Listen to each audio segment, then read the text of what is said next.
One of the OG slasher villains and creator of a luxury skincare range that's maybe a little too effective at face peels, Leatherface is the masked murderer that made chainsaws terrifying. With 9 movies under his bloody belt and a whole load of twisted continuities, it's probably best not to ask how old Leatherface should be, or what his real name is either, but the rest is pretty solid. Confusion aside, Leatherface is an icon of the horror genre who has fully utilised his chainsaw to carve out a place for himself in the Hollywood Hall of Fame. Strap on your skin mask and rev up your power tools, as I'm Ash from What Culture, and these are 10 things you didn't know about Leatherface. 10. Leatherface is based on Ed Gein.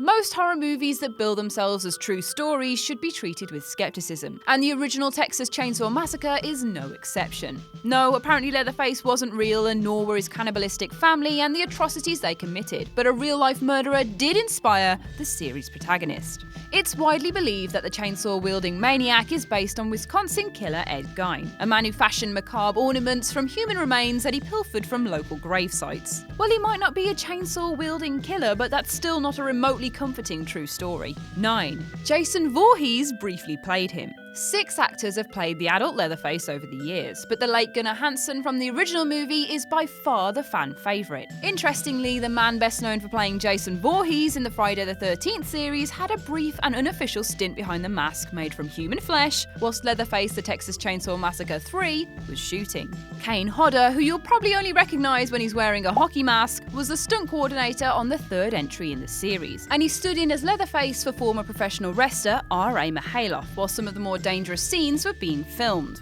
What can I say? The man just loves dicing with death, whether it's stunts or cutting people up into tiny pieces.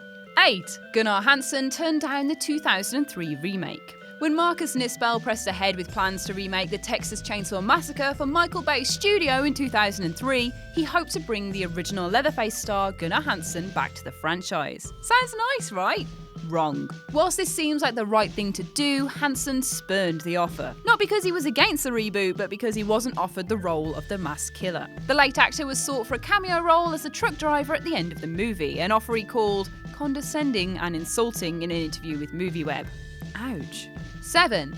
Leatherface has fought Jason in comics. You've probably heard of Freddy vs. Jason, but Jason vs. Leatherface is generally only known by fans of obscure horror comic books. It's a 3-issue miniseries published by Topps Comics in the 1990s, which saw the nightmarish worlds of Friday the 13th and the Texas Chainsaw Massacre crossover, though it's considered non-canon to both series. The plot sees Jason board a train to Texas after Crystal Lake is drained of its radioactive waste, and what follows is a generic horror crossover, which has the 2 masked maniacs alternating between teaming up and battling each other.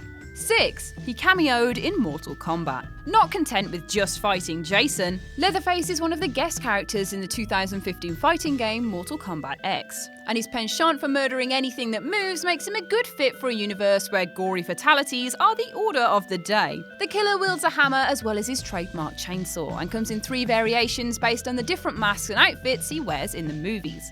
Leatherface has his own storyline that sees him take a shine to Cassie Cage. In an attempt to win her affections, he slaughters her enemies before taking things too far, and killing her friends too. When she eventually rebuffs his affections, because he's murdering everyone, he battles her Mortal Kombat style and makes her into chili con carne. Gosh, ain't that so Leatherface? What a charmer.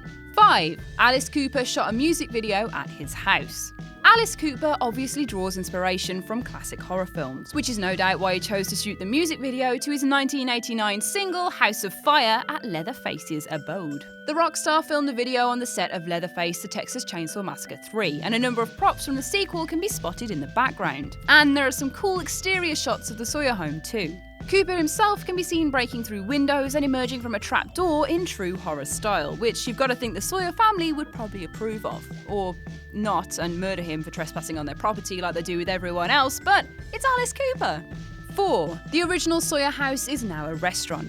Sticking with the various residences of Leatherface for a moment, his original home from the 1974 Texas Chainsaw Massacre is now a restaurant trading under the name of Grand Central Cafe. Not particularly inventive, but alright. The building was located in Williamson County when the movie was filming, but was dismantled and moved to Kingsland after being bought by the Antlers Hotel in 1998. Replicas of the original house were painstakingly built as sets for Texas Chainsaw Massacre 3D, and recent prequel Leatherface as well, while the 2003 remake and its prequel were filmed at the Hughes House in Granger, Texas. Now fully refurbished, the Antlers Hotel is open for breakfast, lunch and dinner. Just remember to stay away from the chili. 3. Leatherface has a daughter. Leatherface is typically depicted as having the mental age of a child, but he fathered one himself prior to the events of Leatherface, the Texas Chainsaw Massacre 3. In this sequel, and this sequel only, the masked maniac has a biological daughter referred to as Little Girl Sawyer. The creepy kid carries a doll named Sally, possibly a reference to the original movie's protagonist, which is actually the skeletal remains of a dead infant. Like father, like daughter. Little Girl Sawyer's ultimate fate is never revealed in the cinematic cut or extended cut of the film, but in a deleted scene, she can be seen being carted away in the back of a police car, which is probably for the best, really.